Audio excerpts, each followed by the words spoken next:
এ যেন এক অবিশ্বাস্য মুহূর্ত। মাথায় ফুটবল রেখে ভাঙা রাস্তায় চালাচ্ছেন সাইকেল। মাথায় বল নিয়ে এইভাবে একটানা 20.20 কিলোমিটার পথ অতিক্রম করেন ৪৯ বছর বয়সী আব্দুল হালিম। সকাল 10টা থেকে শুরু করে দুপুর 12টা 19 পর্যন্ত টানা 1 ঘন্টা 49 মিনিট সাইকেল চালান তিনি। পুরো সময় বলটি তার মাথা থেকে একটুও নড়েনি এবং হাত দিয়েও নিয়ন্ত্রণ করেননি।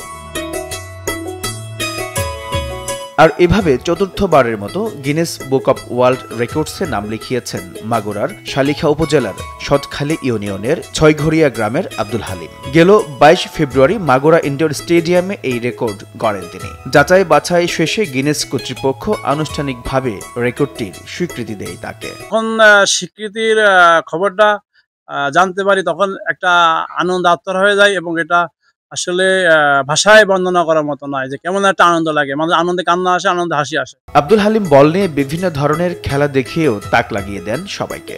মাথায় বল রেখে অন্য বল দিয়ে করছেন গোল, একটুও নড়ছে না বলটি। কখনো বা কয়েকটি বল নিয়ে বিভিন্ন ধরনের খেলা করছেন তিনি। সম্ভবত 91 সাল হবে, আমাদের এখানে ফুটবল প্রতিযোগিতা ছিল, দুটো বেলার কোনাতে খেপে আসছিল। একটা বেলা হাটটা বল মাথা দিয়ে টাচ করে 30 সেকেন্ড থামায় রাখছিল। ওই দিন বিকেল বেলায় আমি প্র্যাকটিস করা শুরু করলাম। গিনেস ওয়ার্ল্ড রেকর্ডস অনুযায়ী the greatest distance travel on a bicycle balancing A football on the head শিরোনামে এই কৃতিত্ব এখন হালিমের দখলে। এর আগে 2017 সালের 8 জুন ঢাকায় মাথায় ফুটবল নিয়ে 13.74 কিলোমিটার সাইকেল চালিয়ে রেকর্ড করেছিলেন তিনি। প্রায় 7 বছর সেই রেকর্ড তার দখলেই ছিল। আব্দুল হালিম প্রথমবার গিনেস বুকে নাম তোলেন 2011 সালে ঢাকার জাতীয় স্টেডিয়ামে মাথায় বল রেখে 15.2 কিলোমিটার হেঁটে। এরপর 2015 সালে ঢাকার কমলাপুর রেল স্টেশনে রোলার স্কেটিং করে 27.66 সেকেন্ডে 100 মিটার অতিক্রম করেও গড়েছিলেন বিশ্ব রেকর্ড। ছয়ঘরিয়ার আব্দুল হালিম ইতিমধ্যেই গিনেস বুক অব ওয়ার্ল্ডে ৪র্থবারের মতো নাম লিখিয়েছে।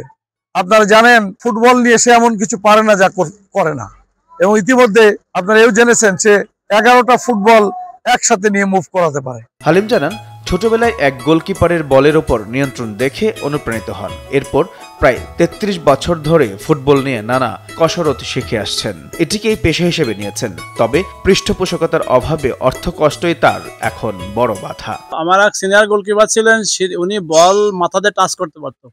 আমার কাছে খুব ভালো লাগছে। একটা বেলা হাটটা বল মাথা দিয়ে টাচ করে 30 সেকেন্ড থামায় রাখছিল। ওই দিন বিকেল বেলায় আমি প্র্যাকটিস করা শুরু করলাম। আমি 3-4-5 সেকেন্ড পারি, তখন আমার কাছে খুব ভালো লাগলো। তবে গিনেস রেকর্ড করে দেশের সুনাম বাড়ালেও এর বিনিময়ে তেমন কিছুই পাননি বলে তার আক্ষেপ রয়েছে। জাতীয় পর্যায়ে আমি রাষ্ট্রীয়ভাবে বাংলাদেশ থেকে এখনো আমি স্বীকৃতি পাইনি। আমি চাচ্ছি আমার দুটো সন্তান তাদেরকে যেন, এটা আমার প্রাপ্য, আমি এটা দাবি আমার প্রাপ্য আমার লেভেল থেকে, এটা তাদেরকে যেন সরকারি চাকরির ব্যবস্থা করা হয় এবং আমি যেন দুটো ডাল ভাত খেয়ে থাকতে পারি, যেমন আমার একটা ইস্তেফাকরণ চাই আমি। আব্দুল হালিমের ফুটবল দক্ষতায় নতুন প্রজন্ম দারুণভাবে উদ্বুদ্ধ হবে বলে মনে করেন ক্রীড়া সংগঠকরা। আসলে স্পোর্টসে আব্দুল হালিম যে স্কিলগুলো করে, বিশেষ করে ফুটবলে, এবং আমাদের এই স্কিল, এই নতুন প্রজন্ম স্কিলগুলো দারুণভাবে উদ্বুদ্ধ হবে। আমরা মনে করি যে ফুটবলকে জাগ্রত করার জন্য আব্দুল হালিমের এই কৃতিত্ব দারুণভাবে প্রভাব ফেলবে নতুন প্রজন্মকে। আমরা চাবো মাগুরা ডিএফ এর পক্ষ থেকে আব্দুল হালিমের পাশে দাঁড়াতে এবং তাকে সার্বিক সহযোগিতা করতে। বিশ্বের বুকে বাংলাদেশের নাম লেখালেন হালিম। তবে এবার যেন বাংলাদেশ সরকারের পক্ষ থেকে রাষ্ট্রীয় সম্মাননা পান, এমনটাই দাবি মাগুরাবাসী। এইচ এম নাহিয়ান, বৈশাখী সংবাদ।